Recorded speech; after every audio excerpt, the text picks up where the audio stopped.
Huh.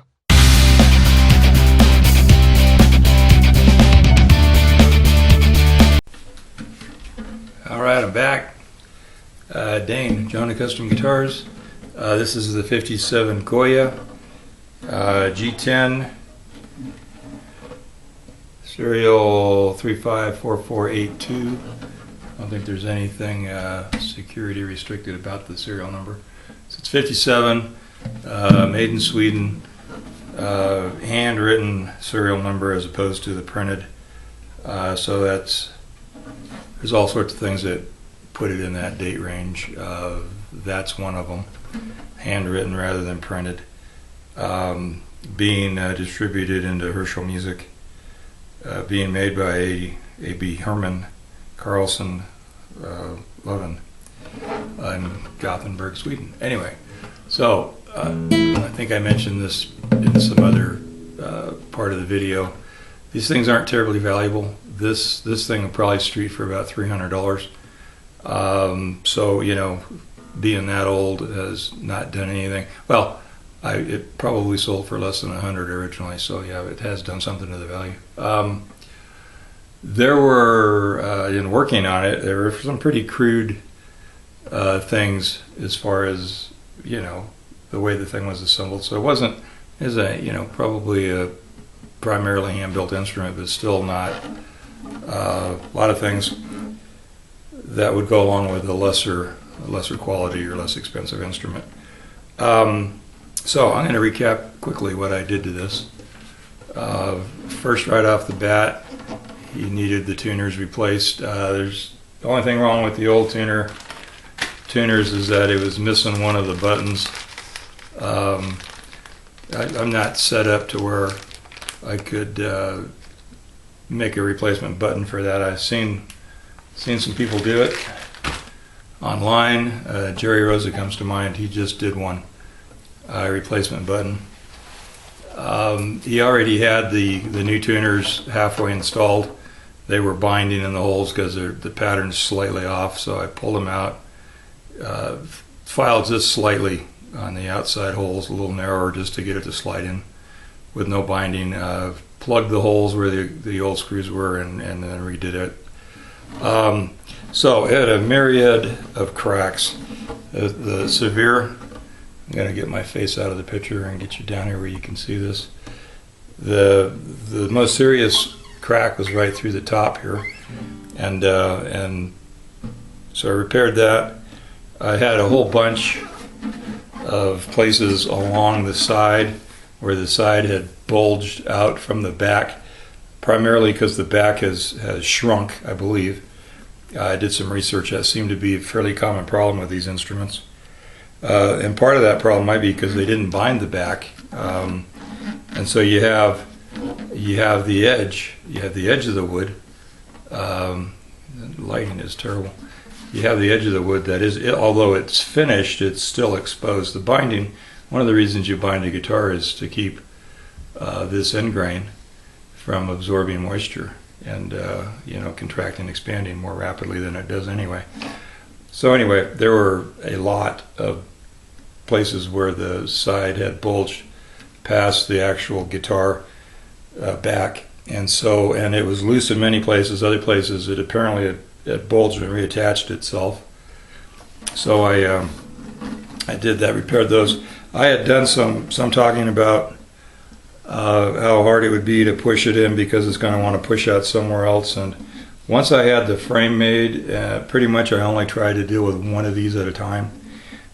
Cleaned them up, wedged them up, wedged them open, put a little sandpaper, just a strip of sandpaper, and pull it out, and just to clean off any adhesive that might have been left, somewhat, and then also to give it some tooth for the new adhesive to grab. The process wasn't terribly difficult. It was just took a long time because I'd get prepped on one spot, which took about 5 minutes.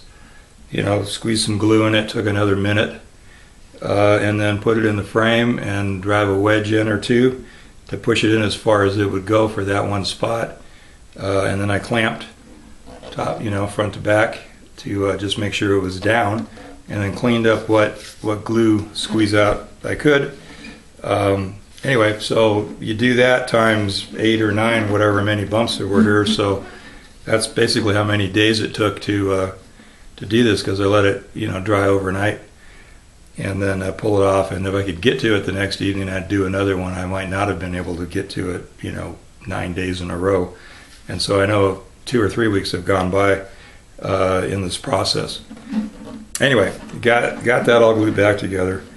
Then I discovered that there were a couple braces on the inside, back braces, the center brace right around here, and then this upper brace. And on this side, well over half of this center brace was loose, and about probably a third of the top brace was loose. So I showed you some of that process, I think. I talked about these jacks. So this is this without the block. This is the Peghead Jack that I use on my neck jig for when I'm doing fret jobs, and I want to set the guitar up as if it's under string tension to get the neck perfectly flat. I don't always use that, but I do probably more often than not, because I'm very happy with the results I get from using the jig. It was designed for the neck jig, and it works really well on neck jig. I used it on the Standell, which you have seen videos of if you watch those, and I actually just had to make this little outrigger block. And the Standell was a deeper box guitar than this Goya, so this with the block on it gave me enough room. I was able to get this in. There was enough room to get it in, and then use this, and then turn the turnbuckle to raise the padded area to put the brace back in. Actually, on that guitar it was a finger brace, so it wasn't as deep as a regular cross brace would be, or like a back brace on this Goya. So it could be why it fit in there, because I didn't have to clear as deep a brace. Anyway, I ended up making this little jack for this job, and I may have showed you this already, but so it's just a simple threaded rod drilled and screwed into the top block, and then it slip fit into the bottom block so it can go up or down as you tighten the wing nut to apply force against the brace. Notched it to fit the brace, and in the first brace I glued up, it was a little too close, so it was hard to clean the squeeze out. So I trimmed it off a bit for the second brace, made it easier to clean the squeeze out. Anyway, it's a real simple little jack. The only thing, any brace repair in your when you're pushing from one face of the guitar to the other, you risk pushing the guitar apart at the sides, right? So you got a little, in essence, a little jack in there forcing them apart.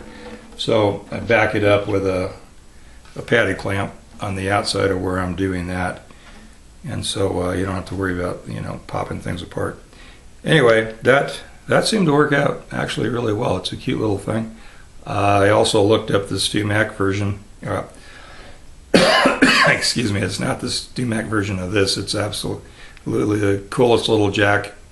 It's a little a scissor jack that has a flexible extension rod that you can hook onto it and turn from outside the sound hole and actually jack the thing up, which looks absolutely killer. I just didn't have the time or the cash right now during this project to get it. I quite honestly, I won't hesitate to buy one next time I'm making an order, because I don't plan on stopping this kind of work. Although this worked really well, so it cost me all of about 15 minutes worth of work, basically, and everything I had was on hand. So what else did I do to this? Oh, I just cleaned it up and polished it. There again, I was just doing some editing on another video where I was praising the preservation polish from Stu Mac, and this stuff is great.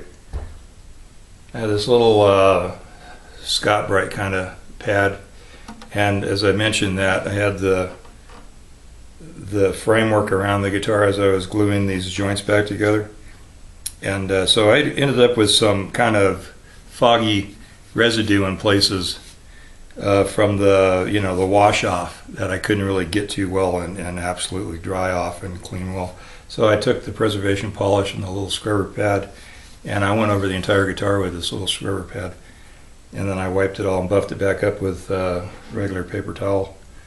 And this guitar looks really good. You see that? I mean, it's a 57. It's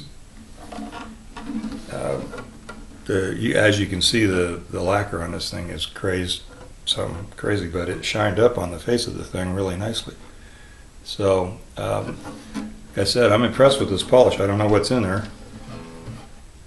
Also said in a video, like I said, I was just editing it, and I should get it loaded before this video goes up. But I was saying I use the Fretboard Oil from Stu Mac, and I like it a lot, but I went ahead and mixed up some of my own, which is just basically linseed oil and mineral spirits, like one part thinner to 3 parts linseed oil. And I actually used that on this board, and I think it works just fine. A lot of guys just use straight linseed oil, so I just use the thinner to make it a little thinner so it'll penetrate the wood better. I don't want it just floating on top. So I put new strings on it. I flattened the bridge out a little bit. For some reason, this bridge had this, relief, so it's supposed to be flat across. It was kind of the reverse of what a standard steel string bridge would look like with the radius on top. It was concave, which I thought was kind of weird. So I just flattened the top out, put it in. I've got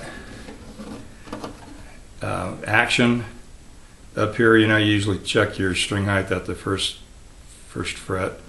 I didn't even put a feeler gauge in that, because the way I do it, just to see where it's at, is just fret it at the 3rd fret, and then see what tolerance you have above the 1st fret. Well, every one of these strings hits the 1st fret except for the D, and I don't know if you can hear that, but it's just tinking.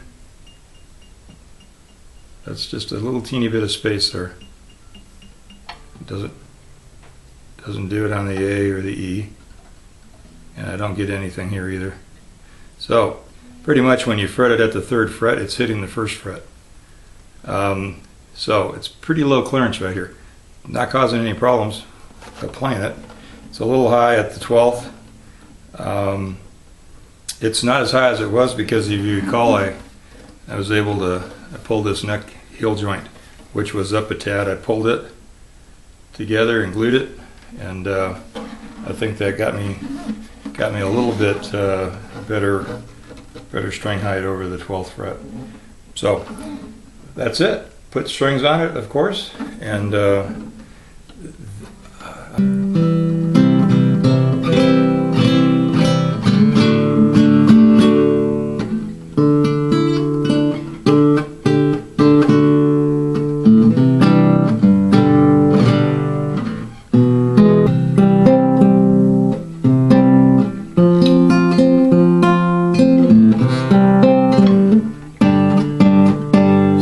classical to me. I'm not really sure what a good one sounds like, to tell you the truth. They all sound a little plasticky to me, being that I'm more used to steel string acoustics and electrics. I'm no fan of flat fretboards either. So there you have it. The 57 Goya. Kind of an overhaul, because it was definitely not playable when it came in, and it's actually very playable right now. So, all right, guys, take care. Thanks for watching. Hit like, thumbs up, subscribe, all that good stuff. Bye.